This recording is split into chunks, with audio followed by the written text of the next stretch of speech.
성도 여러분, 이제 한 주간만 지나면 민족의 명절인 추석이 이제 우리에게 다가옵니다. 세상은 코로나로 이렇게 어수선한데 그래도 계절은 오고 또 명절도 어김없이 오는 것 같습니다. 코로나로 인해서 명절 분위기가 예전 같을 수는 없을 것 같은데요. 최근에 거리는 멀어져도 마음은 가깝게, 이런 말을 많이 하는데 사실 그게 참 현실적으로는 어렵지 않습니까? 거리가 멀어지면 마음도 멀어지게 되는 것 같습니다. 이게 코로나 시대를 살아가는 우리들이 처한 상황이 아닌가 생각됩니다. 어찌되었든 가족들과 서로 위로하고 또 응원하고 격려하는 그런 시간들이 되기를 바랍니다. 여러분, 이제 우리는 잠언집 3으로 넘어왔는데요. 잠언집 3은 전체적으로 이렇게 분량이 많지 않습니다. 22장, 23장, 24장 이렇게 3장에 걸쳐서 잠언집 3이 이렇게 형성이 되어 있습니다. 특징은 잠언집 2에서는 이행시가 주를 이루었다면 잠언집 3에 오면 삼행시, 사행시로 이어지기 때문에 어떤 주제가 아주 선명하게 드러나는 그런 특징이 있습니다. 그리고 여러분께서 펜이 있는 분은 좀 한번 적어 놓으면 좋겠습니다. 그래도 1년 동안 잠언 말씀 들었는데 뭔가 또 배운 것은 있어야 되지 않겠습니까? 잠언집 3은 말씀이 30가지가 나옵니다. 그래서 이걸 뭐라 하냐면 말씀 30수라고 합니다. 말씀 30수, 잠언 말씀 30수, 이렇게 이야기를 합니다. 그래서 오늘부터 이게 말씀을 하나씩 카운트를 해 나갈 겁니다. 1, 2, 3 이렇게 해서 30번까지 카운트를 이렇게 해 나갈 겁니다. 교회를 이렇게 오래 다녀도 잠언 중에 잠언집 3의 말씀이 30가지가 있다, 이런 것도 처음 듣는 분도 있을 수 있습니다. 그래서 한번 기록하면서 가면 좋겠다, 이렇게 생각되어집니다. 제가 오늘 설교 제목이 뭐죠? 그렇다면 어떻게 살아갈 것인가, 이건데 이게 잠언집 3의 특징입니다. 잠언집 1과 2는 가장 기초적인 이야기를 했다면 잠언집 3으로 넘어오면 어떻게 되죠? 그러면 어떻게 살아가야 됩니까? 이것을 아주 구체적으로 이야기를 합니다. 그래서 오늘은 말씀 1번부터 5번까지를 하는데 경제생활에서 어떻게 처신해야 되느냐를 이야기하고요. 다음 주에 살펴볼 부분은 식탁에서 밥 먹을 때 어떻게 해야 된다, 이런 얘기가 나옵니다. 다음 주는 그것을 살펴보게 될 것입니다. 또 그 다음에는 보면 네가 왕 앞에 섰을 때는 어떻게 처신해야 된다, 이런 얘기를 합니다. 그러니까 무슨 얘기죠? 굉장히 구체적이라는 거죠. 잠언의 말씀을 실제적으로 너는 어떻게 해야 될 것인가, 이것을 이야기해 주기 때문에 우리가 잠언집 3을 살펴보면 우리들에게도 굉장히 유익하겠다, 그렇게 생각되어집니다. 17절부터 21절은 잠언집 3의 서문 역할을 하게 되어지는데요. 성경을 보면 어떻게 됐습니까? 들으라, 지혜의 말씀을, 잠언이죠, 들으며, 그 다음에 뭡니까? 마음에 두며, 그 다음에 뭐죠? 이것을 내 속에 보존하며, 그 다음 뭐라고 합니까? 입술 위에 있게 하라, 그렇게 이야기합니다. 잠언에서 지혜의 말씀은 세상의 그 어떤 보화보다 소중합니다. 그러므로 이 말씀을 어떻게 수용하느냐에 따라서 인생이 결정될 정도입니다.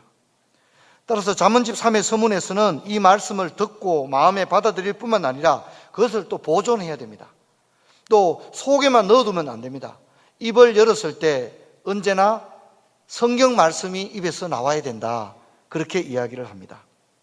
그래서 들으며 마음에 두며 보존하며 내 입술 위에 있게 하라. 자, 여러분 이걸 한번 잘 생각해 보시고요. 이거 자녀들에게 접목할 수 있어요. 우리 자녀가 지금 신앙이 어떤가? 어떤 아이들은 도무지 말씀을 안 들으려고 그러거든요. 성경 읽는 것, 예배 드리는 것, 가정 예배 드리는 것 자체를 싫어하는 경우도 있지만 자녀가 엄마 오늘 왜 우리 가정 예배 안 드려? 이런 아이들도 있잖아요. 그죠? 그래서 우리 아이는 어디에 와 있는가? 우리 아이가 말씀을 듣는가? 자, 그 다음에 마음에 두는가? 그래서 종종 이제 아이들이 집에 와서 엄마 오늘 교회에서 이거 배워서 다윗과 골리앗 배워서 그 아이는 뭐죠? 말씀을 마음에 들었고 그 다음에 뭐죠? 마음에 두었고 집에 올 때까지 안 잊어버렸어요. 그죠? 보존했고 또 집에 와서는 아무 말도 안 하고 있는 게 아니라 어떻게 해요? 내 입술 위에 지혜의 말씀을 나타낸 거예요. 말을 한 거예요. 그러니까 여러분 이거를 부모가 대수롭게 넘어가면 안 됩니다. 어떤 아이들은 꼭 이런 아이들이 있거든요. 이것은 굉장히 소중한 일이다 하는 것을 여러분이 알아야 됩니다. 이번 명절에 우리 할아버지 할머니들도 손주들이 오면 손주의 입에서 무슨 말이 나오는가를 듣는 것이 굉장히 중요합니다. 그래서 여러분 잠언집 1을 보면 내 아들아 들으라를 반복하고요. 또 마음에 두고 마음에 새기라고 하는데 어려서부터 가르쳐야 늙어서도 떠나지 않는다고 말합니다. 제때 배운 말씀은 심령 속의 가치관과 철학으로 자리를 잡게 되고 이렇게 지혜를 수용한 사람의 입술은 늘 지혜가 흘러나오게 됩니다. 19절부터 21절은 서문의 내용을 심화하고 있는데요. 자, 보십시오. 여기 특징이 뭐냐면 모략과 지식의 아름다운 말이라고 하고 진리의 아름다운 말씀 두 번이나 이것이 아름다운 것이다라고 얘기합니다. 아름답다라고 얘기합니다. 하나님의 말씀이 아름답다는 겁니다. 자, 그런데 이렇게 모략과 지식의 말씀, 진리의 말씀을 여기에 30가지를 적어 놓았다. 30가지를 적어 놓았다. 근데 왜 내가 이렇게 너에게 지혜의 말씀, 모략의 말씀, 이 아름다운 말씀 30개를 적어 놓았느냐? 그것은 너로 하여금 여호와를 의뢰하게 하려 함이다. 그렇게 얘기를 합니다. 여호와를 의뢰하게 하기 위해서 이 말씀 30수를 너를 위해서 기록해 놓았다. 이것이 잠언집 3집입니다. 분량도 굉장히 짧죠. 자, 그리고 뭐라고 합니까? 너를 보낸 자에게 진리의 말씀으로 화답하게 하려 합니다. 제가 아까 뭐라고 그랬습니까? 들으며 마음에 두며 보존하며 입술 위에 지혜의 말씀을 말한다고 그랬죠. 근데 이번에 와서 또 뭐라 합니까? 너를 보낸 자에게 진리의 말씀으로 화답한다는 건 대화를 하는데 대화를 하는 중에 무슨 말이 나오더라는 거죠? 진리의 말씀이 나오더라는 거죠. 진리의 말씀으로 화답하더라는 거죠. 그래서 앞에 서문의 내용과 대꾸를 이루는 것을 볼 수가 있습니다.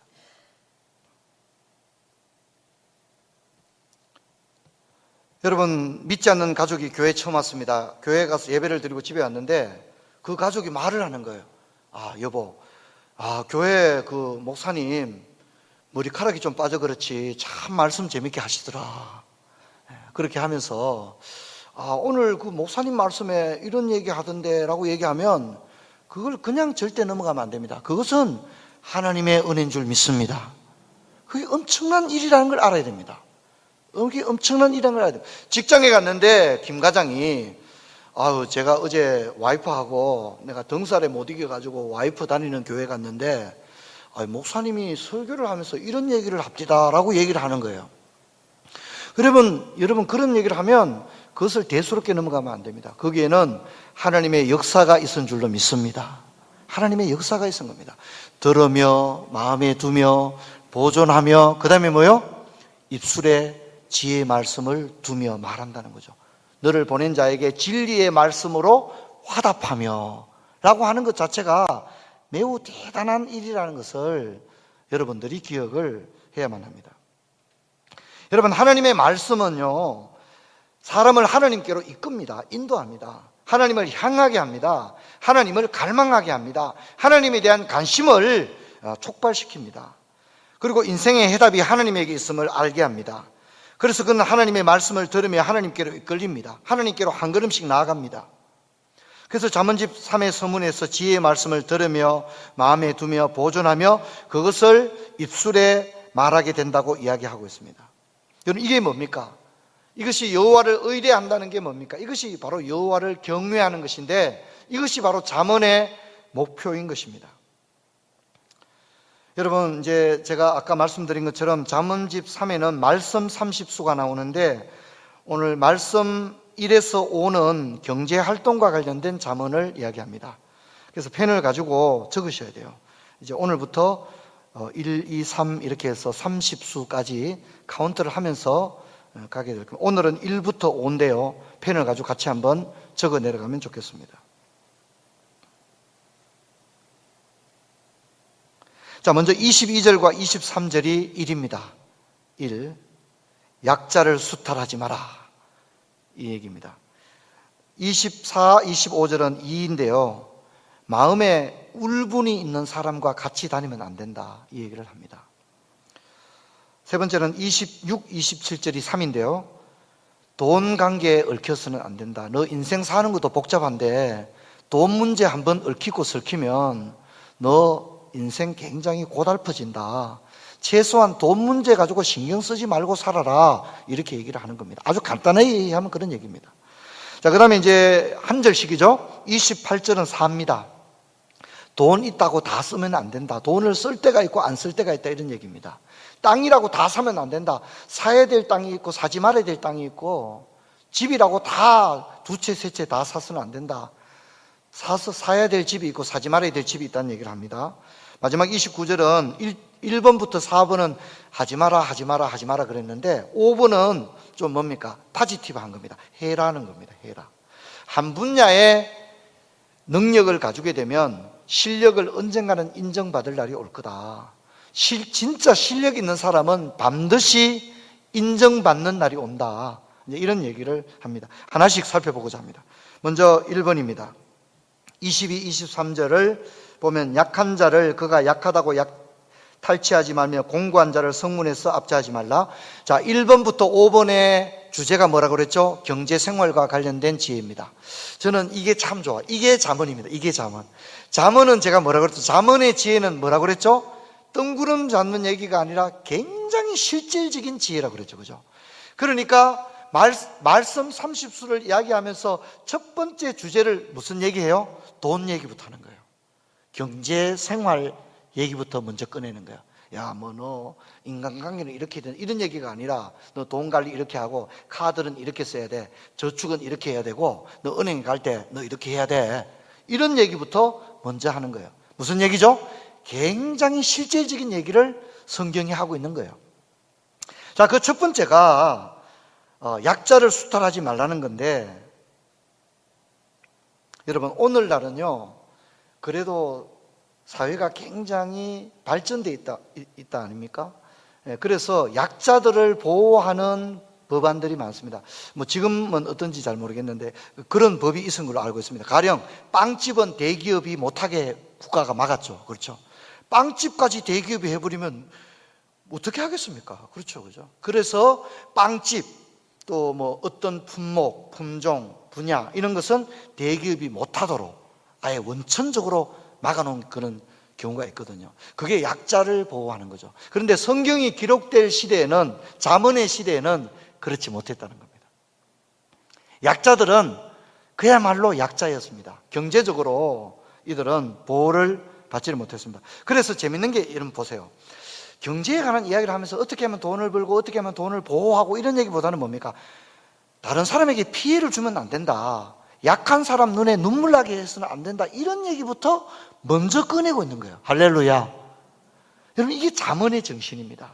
야, 어떻게 해야 돈을 많이 번다. 어떻게 해야 돈을 안 잃어버린다. 이런 얘기를 하려는 것보다는 다른 사람에게 고통을 줘서는 안 된다. 이런 얘기부터 먼저 시작을 하는 거예요. 남을 배려할 줄 아는 것부터 먼저 성경이 이야기를 하고 있습니다. 저는 특별히 22절의 대구절인 23절이 중요하다고 생각해요. 가난한 자를 수탈해서는 안 될 뿐만 아니라 가난한 자를 압제해서는 안 되는데 이것을 특별히 뭡니까? 성문에서 압제하면 안 된다. 그렇게 얘기를 합니다. 여러분 성문은 공개적인 장소입니다. 재판이 행해지고 거래와 계약이 이루어지던 매우 공적인 장소입니다. 지금 경제적으로 어려운 것만 해도 압제를 당하는 것만 해도 너무 고통스러운데 이 사람을 뭡니까? 모든 사람이 보는 앞에서 경제적인 일로 인해서 돈 문제 때문에 창피를 당하게 해버리면 가뜩이나 힘든 사람이 얼마나 주눅이 들며 사회적으로 매장이 되겠습니까? 이 사람 어떻게 살아가란 말입니까? 자존심을 완전히 땅에 뭉개버리고 사회적으로 완전히 매장된 상태에서 누가 이 사람을 일꾼으로 써주겠으며 누가 이 사람에게 물건을 도매로 물건을 넘겨주겠으며 누가 이 사람과 사업 파트너를 하겠습니까? 사람 하나 완전히 죽이는 겁니다. 그래서 약자들을 수탈해서도 안 되고 압제해서도 안 되는데 더군다나 공개적으로 압제해서는 더더욱 안 된다는 얘기를 합니다. 공개적으로 하는 건 사람 죽이는 일이다. 그렇게 얘기합니다. 저는 이 말씀이 참 우리 그리스도인들이 새겨들어야 할 만할 그런 얘기라고 합니다. 우리가 권리가 있다고 해서 내가 어떤 권리를 주장할 수도 있겠지만 그 사람의 최소한 인격과 그 사람의 자존감을 무너지게 하면서까지 돈을 받아내고 계약을 뭡니까? 이행하라 그러고 그렇게 해서는 안 된다는 것입니다. 여러분 23절은요 여기에 부가적으로 하나님이 등장합니다. 자, 만일 이런 식으로 하자는 것은 하나님과 싸우자는 거다 이렇게 얘기합니다. 네가 만일 이런 식으로 한다면 가난한 자를 성문에서 압제한다면 이것은 나하고 싸우자는 얘기하고 똑같다. 하나님이 뭐라 합니까? 내가 약자의 대리자가 되어서 너하고 싸우겠다. 그렇게 이야기를 하고 있는 것입니다. 약자의 대리자가 되어서 너와 싸우겠다고 얘기합니다. 그래서 여러분 우리가 성경을 보면 소선지서가 있죠. 그렇죠? 소선지서를 보면 다 이런 얘기입니다. 하박국, 말라기, 미가, 또 아모스 다 읽어보면요 가난한 사람들이 경제적으로 압제당하는 것에 대한 부조리를 하나님 이것을 보고만 계십니까? 계속 고발하는 내용이 소선지서의 대부분의 내용입니다. 그래서 우리가 그 중에 하나만 읽어보도록 하겠습니다. 아모스 2장 6절로 8절 같이 한번 읽겠습니다. 여호와께서 이와 같이 말씀하시되 이스라엘의 서너 가지 죄로 말미암아 내가 그 벌을 돌이키지 아니하리니 이는 그들이 은을 받고 의인을 팔며 신 한 클레를 받고 가난한 자를 팔며 힘없는 자의 머리를 티끌 먼지 속에 발로 밟고 연약한 자의 길을 굽게 하며 아버지와 아들이 한 젊은 여인에게 다녀서 내 거룩한 이름을 더럽히며 내 모든 제단 옆에서 전당 잡은 옷 위에 누우며 그들의 신전에서 벌금으로 얻은 포도주를 마심이라 그렇게 이야기를 합니다. 여러분 하나님은 이 땅에 정의가 하수처럼 흐르기를 원하시는데 특별히 경제적인 활동 가운데서도 하나님의 정의가 지켜지기를 하나님은 원하고 계시다는 것을 잊지를 말아야 합니다. 자, 다음을 한번 봅시다. 두 번째 말씀인데 24절과 25절입니다. 노를 품는 자와 사귀지 말며 울분한 자와 동행하지 말지니. 여기 보면 부정명령이 두 번 반복됩니다. 뭐죠? 사귀지 마라, 동행하지 마라. 사귀지 마라, 동행하지 마라. 그렇게 얘기합니다. 노를 품는 자와 사귀지 말고 울분을 가진 자와 함께 어디 다니지 마라. 이렇게 얘기합니다. 이것을 경제적인 일에 접목을 하게 되면 마음에 분노가 가득 차 있고 울분이 가득 찬 사람과 경제 활동에 있어서 사업 파트너가 되면 위험하다는 겁니다. 25절은 그 이유를 자세히 말해주는데 화를 내는 사람과 다니다 보면 자신도 모르게 전염된다는 겁니다. 덩달아 화를 내게 되고 그런 습관이 나도 모르게 친숙해진다는 것입니다. 그래서 여러분 여기 보면 25절에 그의 행위를 본바다라고 나오죠. 본바다에 밑줄 끄시고 이 본바다는 우리가 본바다라고도 읽을 수 있지만 익숙해지다 이렇게 번역할 수 있습니다. 익숙해진다는 겁니다. 김 사장하고 계속 만납니다. 밥도 같이 먹고 일도 같이 하는데 나도 모르게 김 사장의 말하는 것, 행동하는 것 이런데 어떻게 해요? 익숙해지게 된다는 겁니다. 나도 모르게 말투가 김 사장 말투가 막 나오는 거예요. 김 사장 비슷하게 막 행동하는 거예요. 그를 본받게 된다는 겁니다. 그의 스타일에 내가 익숙해져서 언제부터인가 내가 그쪽으로 넘어가 버리게 되는 거죠. 그것을 주의해라 그렇게 이야기합니다. 부정적인 사람, 너무 세속적인 사람 있잖아요. 너무 세속적인 사람, 입만 열면 진짜 도저히 들을 수 없는 말을 하는 사람들. 여러분 그런 사람과 사귀고 가까이 하고 그렇게 하면 나도 모르게 전염이 되는 것입니다. 여러분 우리가 잘 알잖아요. 여러분 우리가 가정에서 보내는 시간이 많습니까? 사회에서 보내는 시간이 많습니까? 사회에서 보내는 시간이 많습니다. 영향력을 훨씬 더 사회에서 많이 받습니다. 그렇기 때문에 사회에서 사람 잘못 만나면 나도 모르게 그렇게 된다는 겁니다. 그래서 여러분, 제가 첫 번째 뭐라고 그랬죠? 약자를 보호해야 된다 그러면 두 번째는 뭡니까? 어떤 사람과 만나서 경제 활동을 해야 되느냐를 이야기를 하는 거예요. 어떤 사람을 사업 파트너로 할 것인가? 우리 회사에 어떤 사람을 채용할 것인가? 이런 것에 대한 이야기를 하고 있는 것입니다. 자, 그 다음을 보십시다. 26, 27절인데요. 채무관계에 얽히지 말라는 얘기입니다. 사람과 더불어 손을 잡는다라고 말하는 이것은 계약을 의미합니다. 여러분, 우리는 사람과 손을 잡아서는 안 되고 하나님의 손을 잡아야 될 줄로 믿습니다. 사람의 손을 잡으면 안 됩니다. 손을 잡는 것 동업을 의미하는데 신중해야만 한다는 겁니다. 한 걸음 더 나가 보증을 서는 것을 금지합니다. 26절은 아주 적나라하게 그 앞에도 보증 서지 말라는 말은 나왔잖아요. 근데 그 앞에는 뭡니까? 그냥 보증 서지 마라 이랬는데 여기는 진짜 실제적으로 말합니다. 남의 빚에 보증을 서지 마라. 아주 딱 잘라 얘기를 합니다. 왜 남의 빚에 네가 보증을 서느냐? 이렇게 이야기를 함으로써 이것은 도무지 있을 수 없는 일이라고 이야기합니다. 보증에 대해서는 제가 여러 번 말씀을 드렸습니다. 누군가 돕는 것은 좋은 일이지만 결코 우리는 그들의 하나님이 되어줄 수는 없다는 것입니다. 사업이 무너지고 있는 사람에게 내가 그 사람의 하나님이 될 수는 없다는 겁니다. 그 사람을 위로하고 그 사람을 위해서 기도해 줄 수는 있지만 내가 그 사람의 하나님이 되어서 그 사람의 사업을 다시 일으켜 줄 수 있느냐? 그것은 잘못된 생각입니다. 우리는 우리 자신도 내일 일을 모르는 사람이기 때문에 내가 하나님이 아니라는 사실을 잊지 말아야 합니다. 보증을 쓴다는 것은 이제 재산과 관련된 건데 내 재산을 그 사람에게 다 맡기는 것과 똑같잖아요. 근데 원천적으로 성경은 뭡니까? 구약은 재산은 내게 아닙니다. 하나님이 내게 주신 것입니다. 소유자는 하나님이시고 나는 뭡니까? 경작자의 관리자에 불과하단 말입니다. 근데 이게 내게 아닌데 내 땅과 내 재산을 다른 사람을 위해서 보증을 쓰는 것은 마치 내 것인 것처럼 내가 그 재산에 대해서 행동하는 일이기 때문에 성경적인 것이 될 수 없다는 것을 잊지 말아야 합니다. 여러분, 보증을 쓰게 되면 너의 누운 침상도 빼앗기게 된다 했습니다. 한번 여기 밑줄을 그어보십시다. 너의 누운 침상. 누운 침상은 일상적인 평화를 의미합니다. 일상적인 평화. 일상적인 평화. 만일 네가 이렇게 어리석은 행동을 하게 된다면 너의 삶은 송두리째 빼앗기게 될 것이다. 평화로웠던 너의 삶은 기대할 수 없다. 너는 잠잘 곳조차 없어서 차가운 바닥에서 잠을 자야 될 것이다. 그렇게 이야기를 하고 있는 것입니다. 그럼 다음을 보십시다. 28절인데요. 내가 내 선조가 세운 옛 지게석을 옮기지 말지어다. 앞에 채무와 관련된 얘기가 연결됩니다.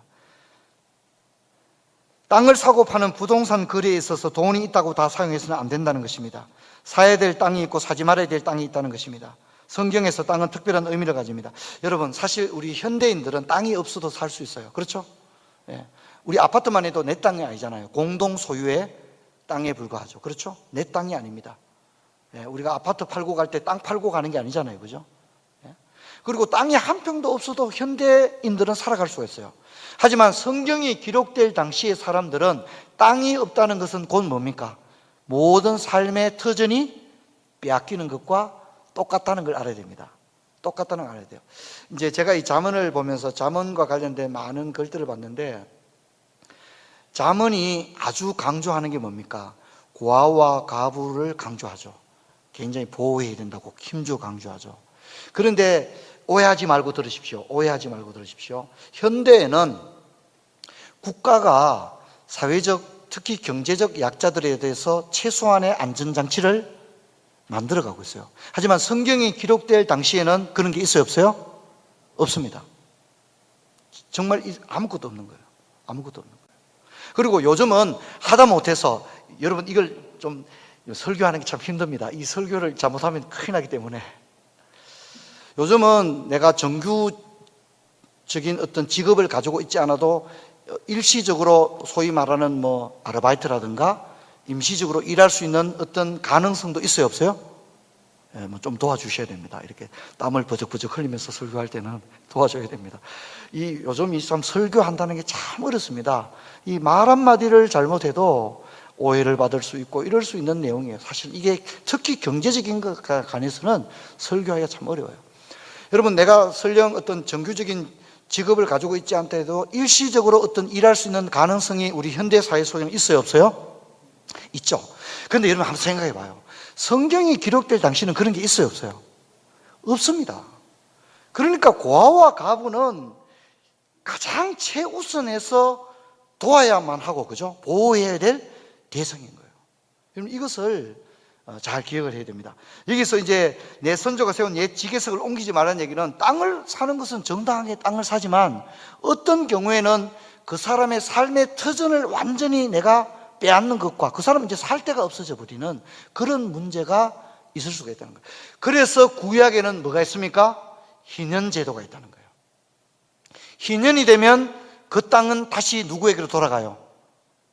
누구에게로 돌아가요? 원주인에게로 다시 그 땅이 돌아가는 거예요. 희년이 되면 내가 누구에게 1,000만 원을 빌렸다가도 희년이 되면 그 돈이 어떻게 돼요? 없는 게 되죠. 그죠? 채무가 완전히 원 상태로 돌아가는 그런 하나님의 원리를 만든 이유는, 오늘과 같은 근대 국가에서 사회 안전망이 전혀 없는 시대가 우리가 지금 읽고 있는 성경의 시대라는 것을 여러분 기억을 해야 됩니다. 그러므로 남의 땅을 사고 남의 집을 살 때 혹시 가난한 자의 기본적 권리를 빼앗는 매매가 될 수도 있다는 것을 기억하고, 무조건 싸게 샀다 이것만 생각하지 말고 그 집은 사면 안 되는 경우도 있는 거예요. 그렇지 않습니까? 그렇죠? 그리고 내가 어느 집을 사서 그 살던 사람을 집을 비우라는 이런 게 있잖아요. 그죠? 그런 경우도 무조건 집을 비우라고 하면 안 되는 거예요. 내가 집을 살 때는 거기 살고 있는 사람이 어떤 상황에 있느냐를 생각하면서 사야 됩니다. 그리고 그 사람에게 적절한 최소한의 시간을 줘야만 한다고 생각되면, 여러분 그것을 기꺼이 그렇게 할 수 있는 여러분 그런 너그러움이 그리스도인들에게 있기를 주의 이름으로 축원합니다. 계약서 섞인 대로 10월 1일부로 집 비우세요. 여러분 그렇게 해서는 그것은 잠언의 교훈이 아니라는 것을 잊지 말아야 됩니다. 그러다 보니까 이런 것을 좀 넓게 보게 되면 상도덕이 되고 기업윤리 또 경제윤리가 됩니다. 그래서 종종 어떤 기업은 악덕 기업으로 비난을 받습니다. 자기들은 법대로 한다 그러는데 사람들이 다 손가락질을 합니다. 그리고 어떤 기업은 칭찬을 듣는 것입니다. 마지막입니다. 우리 같이 한번 읽겠습니다. 29절 같이 읽겠습니다. 내가 자기 일에 능숙한 사람을 보았느냐? 이러한 사람은 왕 앞에 설 것이요 천한 자 앞에 서지 아니하리라. 여기 보면 여러분 29절을 자세히 보면 이게 삼행시입니다. 삼행시. 시험에는 안 나오니까 걱정하지 마시고 삼행시입니다. 지금까지 다 이행시로 나오다가 5번째 교훈은 삼행시로 나오게 되는데요. 요건 이제 앞에는 다 부정적이었다가 여기서는 긍정적으로 이야기를 하고 있습니다. 여기 이제 우리가 밑줄을 끌 만한 말은 자기 일에 능숙한 사람입니다. 이게 굉장히 중요합니다.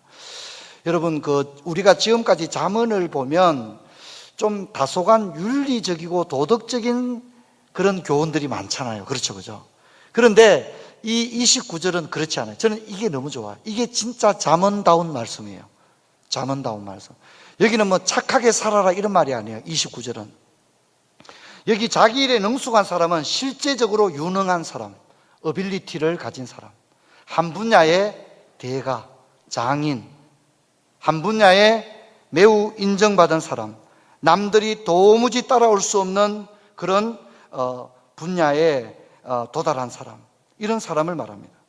그래서 윤리적인 측면보다는 기술적인 측면, 실제적으로 매우 뛰어난 사람을 가리키는데, 이런 사람은 왕 앞에 서게 될 것이다. 결국 인정받게 될 것이다. 국제적인 사람이 될 것이다. 자신의 역량을 전 세계에 발휘하게 될 것이다. 그렇게 이야기하고 있습니다. 여러분 성경에 쓰임받은 하나님의 인물들도 그랬습니다. 다윗이 그랬습니다. 다윗은 아버지의 양을 칠 때 대충 양을 친 게 아니라 성실하게 양을 쳤습니다. 여러분 물맷돌을 던졌던 다윗을 보십시오. 얼마나 목동 생활을 제대로 했으면 그렇게 정확하게 물맷돌을 던졌겠습니까? 다윗은요 대충 하는 사람이 아니었습니다. 아버지의 양을 지키다가 곰이나 이리가 오게 되면 쫓아가서 그 곰의 입을 열고, 그렇죠? 아버지의 어린 양을 구해올 정도로 책임감이 아주 분명한 그런 사람이었는데, 이게 바로 자기 일에 능숙한 사람입니다. 뿐만 아니라 다윗이 사울 왕이 이렇게 정신적인 문제가 있어서 수금을 타는 그런 연주자를 공모했잖아요. 전국에서 공모를 했어요. 근데 누가 뽑혔죠? 다윗이 뽑혔습니다. 다윗이 악기를 연주하는데 악령이 떠나갈 정도로 악기를 제대로 연주를 했습니다. 그게 다윗입니다. 여러분, 다윗이 어쩌다가 하나님이 그를 쓰시고 그가 어쩌다가 왕이 된 게 아니라 그는 자기 일에 능숙한 자였다 하는 것을 기억해야 돼요. 어떤 일이든 맡기면 똑부러지게 일했다 이렇게 얘기를 하는 겁니다. 여러분, 요셉도 마찬가지입니다. 여러분, 요셉이 보디발의 집에서 일할 때 설렁설렁 일한 게 아닙니다. 가정 총무를 맡아서 일을 얼마나 잘했는지 모릅니다. 그래서 보디발의 집에 하나님의 복이 임했다고 성경이 얘기를 합니다. 감옥에 갔는데요, 감옥에 가서도 대충 시간 때우지 않았습니다. 그는 감옥의 모든 재반 사무를 맡아 했는데 일을 너무 잘했습니다. 또한 그가 총리가 되었을 때도 알다시피 요셉이 총리 일을 얼마나 잘했습니까? 여러분, 다니엘과 다니엘의 친구도 마찬가지입니다. 이 사람들이 포로로 끌려가서 대충 산 게 아닙니다. 열심히 했습니다. 공부를 얼마나 열심히 했든지 그들의 지혜가 10배나 뛰어났다고 했고요, 모든 학문과 지식을 통달했다고 성경이 얘기합니다. 대충 한 게 아니에요. 자기 일에 능숙한 자들이었다는 거예요. 물론 이들이 이렇게 신앙만 능력만 있은 게 아니라 신앙도 겸비했던 사람이죠. 여러분, 저는 우리 푸른 초장교회가 바로 이런 교회가 되기를 주의 이름으로 축원합니다. 저는 이것이 우리 교회의 전통, 우리 교회의 어떤 분위기, 교풍이 되기를 바랍니다. 여러분, 이런 내용을 실사구시라고 그러죠. 저는 실사구시의 교회가 됐으면 좋겠습니다. 우리 성도님들, 우리 청년들, 우리 자녀들이 이런 분위기에서 자라고 이런 인물들이 되면 좋겠습니다. 허풍을 떠는 교회가 아니라 진짜 속이 꽉 찬 교회, 말뿐인 교회가 아니라 실력을 겸비한 교회, 실속이 있는 교회 되기를 축원합니다. 우리 교회 자녀들이 다 그렇게 자랐으면 좋겠습니다. 우리 아이들이 자라난 다음에 말하기를 내가 어릴 때 자란 교회는 좀 그런 분위기였다. 우리 고등부 선생님들도 다 그렇고 우리 장로님들도 한 분 한 분 다 그런 분들이셨다. 우리 교회에서 함께 중등부, 고등부 자란 우리 동기들도 다 진짜 사회에 진출해서 저마다 정말 똑소리 나게 그렇게 살아간다. 여러분, 우리 교회가 그저 어떤 외형적인 것만 자랑한 게 아니라 속이 꽉 들어찬 그런 교회 되기를 주의 이름으로 축원합니다. 축원합니다. 가을에 가을 배추, 김장 배추 보면 속이 꽉 들어찬 그런 배추가 있잖아요. 그렇죠, 그죠? 예, 그런 것처럼 우리 교회가 좀 그런 교회가 되었으면 좋겠습니다. 말이 많은 일꾼이 있는 교회가 아니라 진짜 실력을 겸비한 그런 교회. 그래서 성도님들 한 분 한 분, 가정 또 우리 성도님들 직장과 사업장이 정말 그렇게 알찰 수 없는 그런 교회가 되었으면 좋겠습니다. 여러분, 이것이 뭡니까? 나를 가꾸자, 가정을 일으키자, 교회를 세우자라고 하는 구호 속에 있습니다. 물론 우리가 짧은 시간에 뭘 할 수는 없겠지만 우리가 2022년도까지 이제 아직 많은 시간이 남아 있습니다. 이 시간 동안 그냥 허송세월 보내고 남 뒤통수 대고 남 욕이나 하고 부정적인 말이나 하고 소파에 누워서 텔레비전이나 보고 그런 인생이 아니라 하나님이 내게 주신 이 귀중한 인생을 참으로 아름답게 세워나가는 그런 은혜가 있기를 주의 이름으로 축원합니다. 기도하겠습니다. 하나님 아버지, 감사합니다. 오늘 잠언의 말씀, 특별히 오늘 잠언 집 3에서 경제생활과 관련된 지혜의 말씀을 살펴봤습니다. 하나님 아버지, 우리가 이 험한 세상 살아갈 때에 참으로 복된 인생이 될 수 있도록 우리 삶의 현장에서 한 분야를 힘있게 열심히 꾸준히 해서 남들에게 인정받을 뿐만 아니라 실제로 유능한 사람이 되게 해주시고 우리 인생이 참으로 열매로 가득 찬 인생이 되게 하여 주시고 우리 교회가, 우리 자녀들이 그런 교회가 되게 하여 주시옵소서. 주 예수 그리스도 이름으로 기도하옵나이다. 아멘.